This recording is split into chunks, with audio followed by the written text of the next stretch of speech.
"Don't talk to me, I'm too tired," Tom said coldly as he pushed my shoulder to make me leave. He then walked away to change his clothes. "Wait," I tried to say, but no sound came out. As Tom walked away, I felt dizzy and weakly knelt down. I couldn't believe he showed no emotion. I've been holding back my feelings for so long. Maybe some of this is my fault. Perhaps Tom is just busy with work. I've been trying to convince myself of that. I thought if I changed, Tom would go back to how he was before. I've tried everything I could, but Tom still didn't change. That's why I decided to use my last option. I was determined and told him, "Let's end this cleanly with a divorce." At that moment, I decided to check Tom's phone, which was on the table. I saw a new message and was shocked. "What's this?" I thought to myself. I vowed to stand strong. I'll show him what I'm made of. "My name is Lisa Hayden. I'm 29 years old. I recently left home after marrying Tommy, whom I had dated for 5 years. I was very loved by my family, so the day I left, everyone was sad. Be happy, Lisa. Tommy, we're counting on you to give Lisa a happy marriage," my family said. Despite the pressure, Tommy smiled confidently. My father was especially insistent because Tommy is divorced. His first marriage ended in just 5 months due to irreconcilable differences. Although my father agreed to our marriage, he was always worried about it. "I completely understand how you feel, and that's why I want to settle things my own way today," Tom said loudly as he pulled out a blank divorce form. It might seem strange, but Tom was serious. "If I ever failed to make you happy, please use this," he said. As my father watched, confused, Tom continued, "I'm sorry for worrying Lisa's parents. Since I've been divorced before, think of this as a kind of safety net.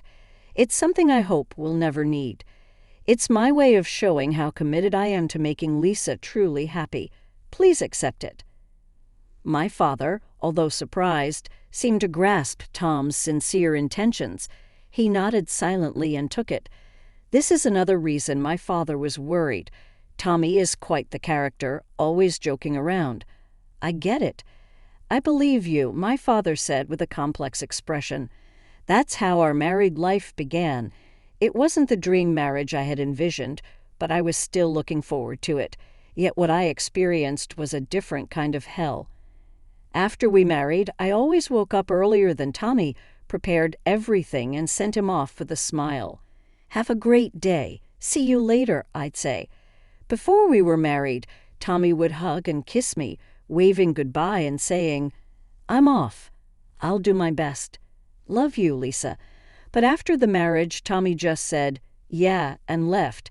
His indifference was so shocking that at first I wondered if he was unwell. Even when he came home, Tommy was distant. "Welcome home. Want to have dinner or take a bath?" I'd ask. He'd just say, "Bath." Concerned, I'd ask, "Are you okay? Feeling sick?" But Tom would just give me a cold look and say, "Not really." Looking back, I should have been grateful he even responded. It's been a week since we got married, and now I get no response from Tom at all when he's in a good mood. I might get a word or a gesture, but when he's grumpy, he ignores me completely. "Hey, don't ignore me. It's been like this since we got married. Did I do something?" No response. "Answer me." When I'm so upset that I'm about to cry, Tom sees it and sighs heavily. "You think crying will solve everything? Must be nice being a woman.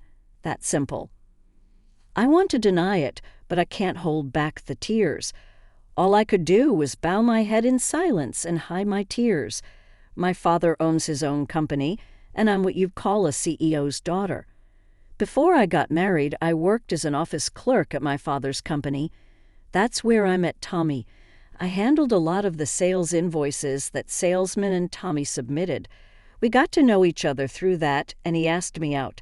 He was really surprised when he found out I was the CEO's daughter, but I was happy about it. It meant he liked me for who I am, not just as the CEO's kid. Back then, Tommy would listen to my stories carefully and always responded with a smile. It seems that Tommy from back then doesn't exist anymore. I wish I hadn't gotten married if it was going to be like this. I wonder if something's wrong with him or if I did something wrong. I thought hard but couldn't find any reason. The only thing that seemed to cause this change was our marriage. Sometimes people change after getting married. They become too relaxed. I believe it happens, but with Tommy it was more than just a little. If I had known he was like this, I would have never married him. I pulled out a blank divorce paper from a file in my desk drawer, the same paper Tommy had given me. I wondered if submitting it to the courthouse would bring back the Tommy I first knew. Days went by as I looked at the divorce paper and then put it back. One day after I came back from shopping, Tommy was there with a scary look waiting for me. It was broad daylight on a weekday. Why was he home? As I tried to smile and said, "Welcome back," Tommy slammed his hand on the table. Startled by the noise, I stumbled and fell. Tommy stepped closer, looked down at me with cold eyes, and held up a piece of paper. "You know what this is?" he asked. In my fear, I just nodded. What Tommy was holding was the divorce paper. It was supposed to always be in my drawer. Then it hit me. I might have forgotten to put it back after looking at it before I went shopping, as I usually do. "Didn't you want to divorce me?" I couldn't deny it. Life with Tommy lately has been really hard. If things continue this way, I'm thinking about getting a divorce. "Come on, Tommy. You've been so distant since we got married. You ignore everything." I told him, "This isn't happiness," Tommy muttered, looking at the divorce paper. "Is it my fault? I'm okay with a divorce if you want one, but just remember, you're the problem because you're not supporting your husband like you should," Tommy said, waving the divorce paper mockingly. "But wait, you promised." "Dad."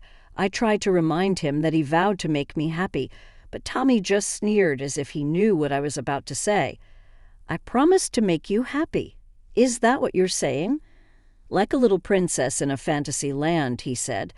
"You and your dad are so naive. We're just from different worlds. Maybe you should try being broke for once, for your own good." I didn't understand what Tommy meant, but from that day he stopped paying for our living expenses. To make things worse, he even took away the credit card we used to use.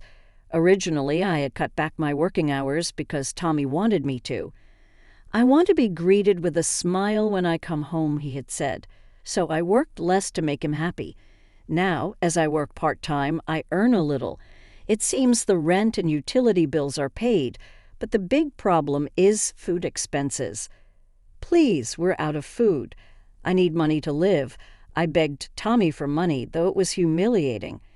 Tommy just smirked and said something outrageous. "Don't worry, I'll just eat out." "What?"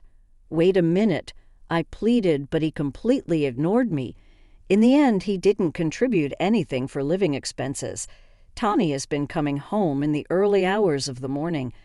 I managed to get by with whatever food we had left and some instant meals, but I was at my wit's end. The day Tommy finally came home on time after a long while, I blurted out the words that had been on my mind for so long. "You don't contribute financially and you don't talk to me. This isn't happiness. This isn't even a marriage. If things stay like this, if you're not going to change, I want a divorce. If this makes Tom change even a little, there might still be hope. But if he doesn't change at all, then it's time for me to give up." It was my last option. I waited nervously for Tom's reaction. Tom hung his head and, scratching it furiously, said in a low voice, "Don't talk to me. I'm tired." With a cold look, Tom pushed my shoulder to make me move away and walked off to change his clothes. "Wait." I tried to shout, but no sound came out. As Tom walked away, I felt dizzy and ended up kneeling down weakly. No way, he showed no emotion. I've been holding back so much since we got married. I wondered if it was partly my fault that Tom had changed so much, like he was a different person. Maybe it's because he's busy with work, I thought. I was looking for reasons to convince myself. I believed that if I changed, Tom would go back to how he was before. I've tried everything. I could, but Tom didn't change. That's why I had to use my last option. I was determined and spoke up, but Tom's face showed no reaction, nor would a man show some worry when his wife talks about divorce. Instead, Tom looked incredibly annoyed. Seeing that face, I knew Tom no longer loved me. Let's end this cleanly with a divorce. There's nothing good about continuing this marriage. I'm hungry. I might as well pack my bags right now. I slowly stood up and headed for the drawer where the divorce papers were kept. Then I noticed Tom's smartphone screen lighting up on the table. It looked like he had received a message. I didn't mean to look, but what I saw was shocking. The screen was filled with heart symbols. Instinctively, I picked up the phone to check the message. "Thanks for last night. Let's stay over and snuggle again soon." The sender was someone named Olivia. I thought hard, but had no idea who Olivia could be. I looked towards the bathroom. Tom still hadn't come out. I glanced at his smartphone, which he had left unlocked. No way, I sighed. The more I looked, the more signs of cheating I found.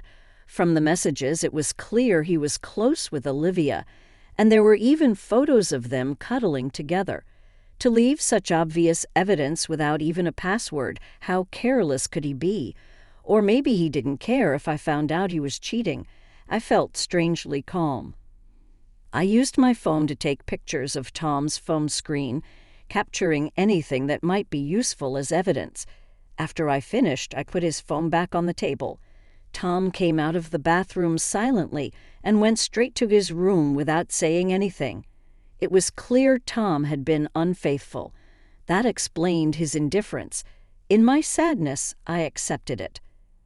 The next day, I started the process of divorcing Tom.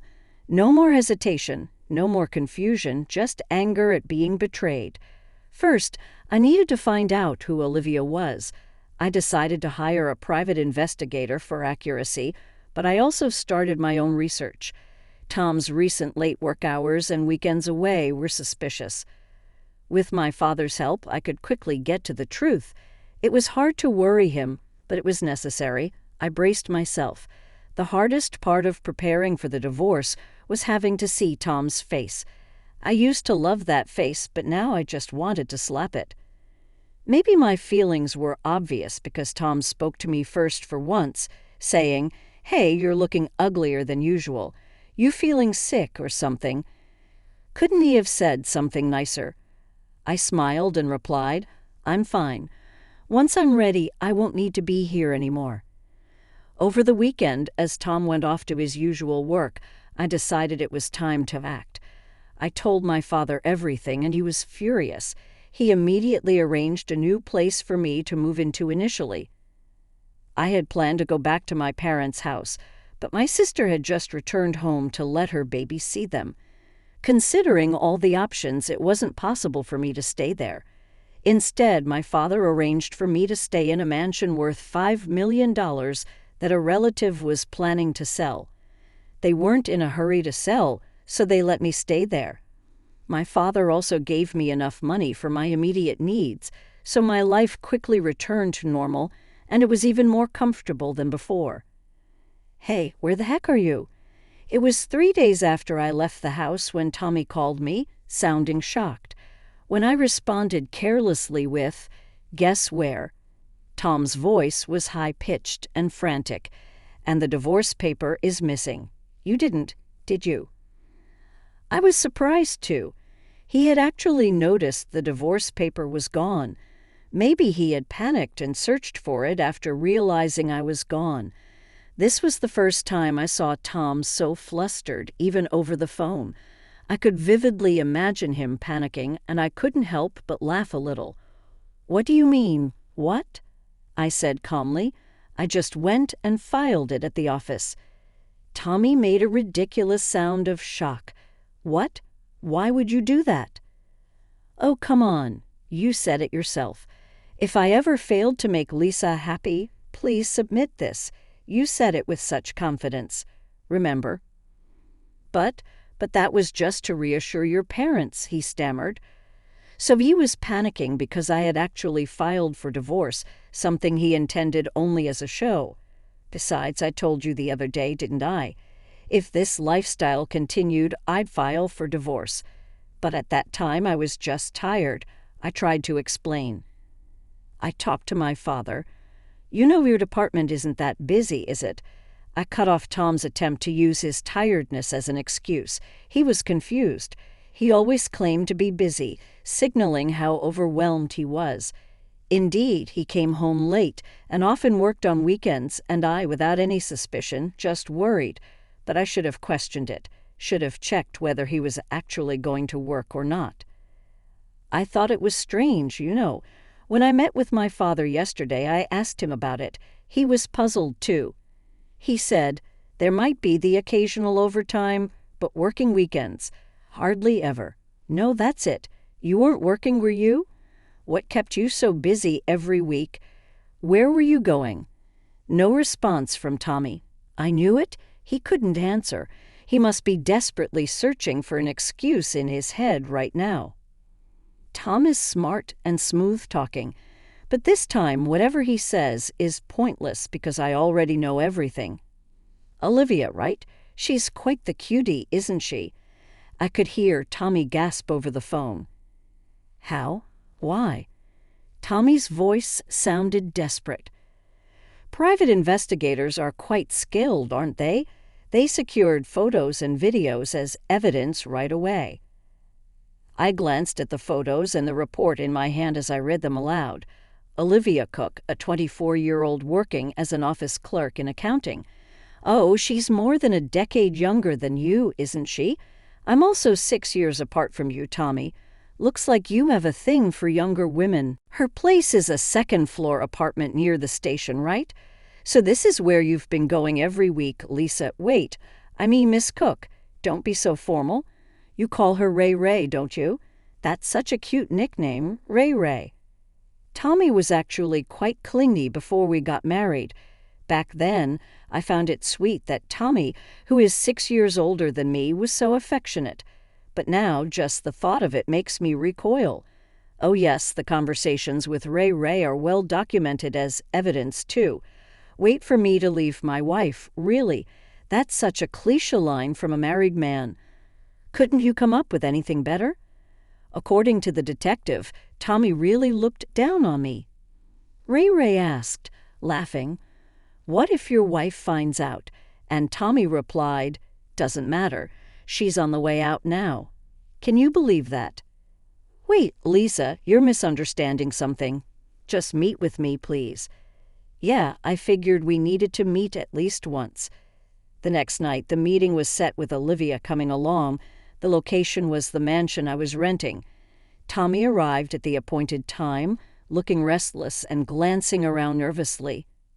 What's with this mansion? It's the house I'm renting. It's worth $5 million. Tommy's voice cracked in disbelief as my father watched him intently with a stern look. I see your father is here today, Tom said, his eyes shifting back and forth nervously. Of course, you brought Olivia along. It would be unfair otherwise. Plus, this matter involves employees, so it's better to have my father, the company's CEO, here with me, I replied, noticing a strange smile on Tommy's face. My father had been giving Tom a very stern look the entire time. Olivia was a petite, cute woman with light-colored hair, but she seemed quite strong-willed. As soon as the discussion started, she glared at me and said, "I'm a victim, too. I had no idea Tommy was married, and to be called out to a place like this so suddenly is really upsetting," Olivia declared with a dismissive snort. She was clearly a forceful character. I was surprised, but even more so, Tom had gone pale. "What are you talking about? You're the one who pushed me to leave my wife, quickly," Tommy said.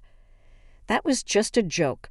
Olivia turned away, clearly annoyed, and Tommy's face turned red with anger.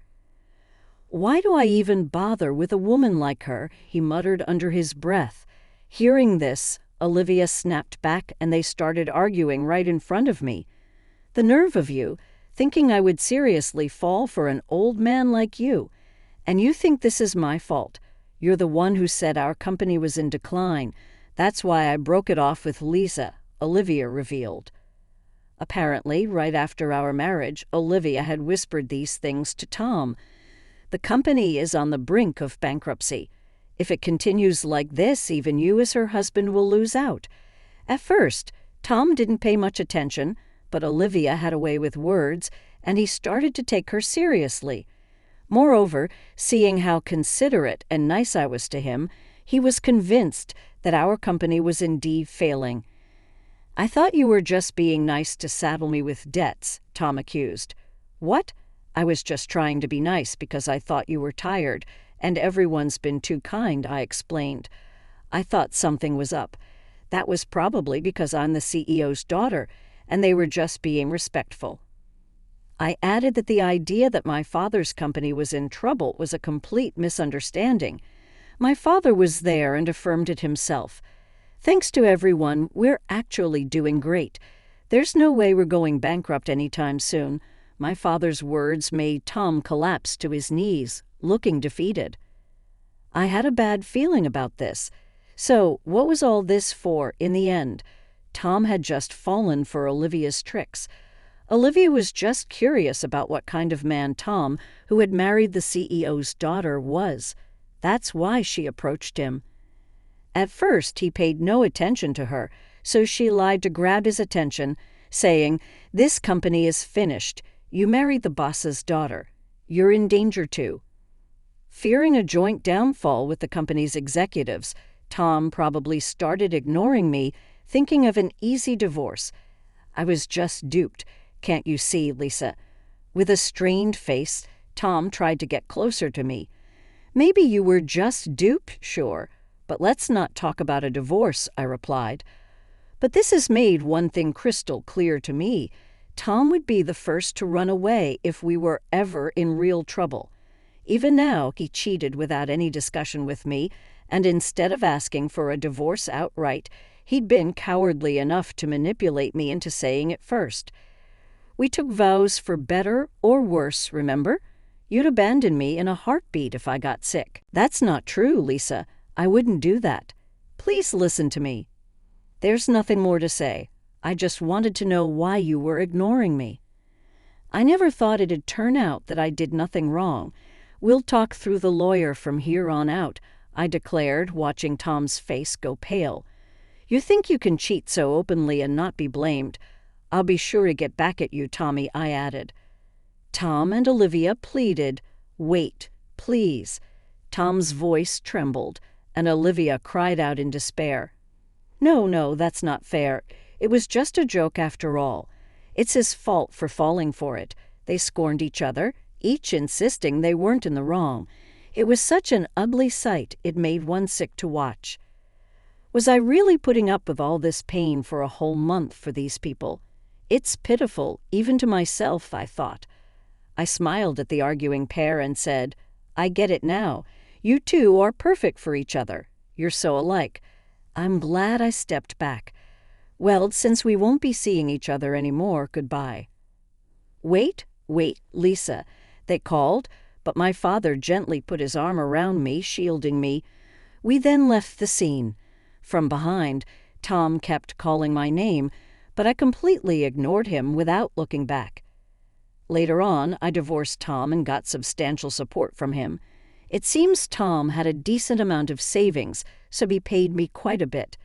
As for my parents, they were furious when they found out what had happened and severely scolded me. As for the company, my father was furious about possibly firing them. I was unsure what to do, but it turns out the two of them couldn't handle the pressure and offered their resignations. I was relieved, but my father was the happiest of all. Tom was crying until the end, persistently clinging to me. If that were true, he shouldn't have done what he did. What Tom probably missed was the status of being the CEO's son-in-law. The thought of never seeing his face again is refreshing. My family welcomed me warmly when I returned home as a divorcee. I also went back to my job as an office worker. I thought my colleagues would be cautious around me, but surprisingly, everyone welcomed me back without any fuss. People were saying behind my back, Why would someone like you choose a guy like that?" When someone slapped my back and said that, I couldn't help but burst into laughter. If I ever decide to marry again, I'll at least avoid someone who only acts like a good person on the outside.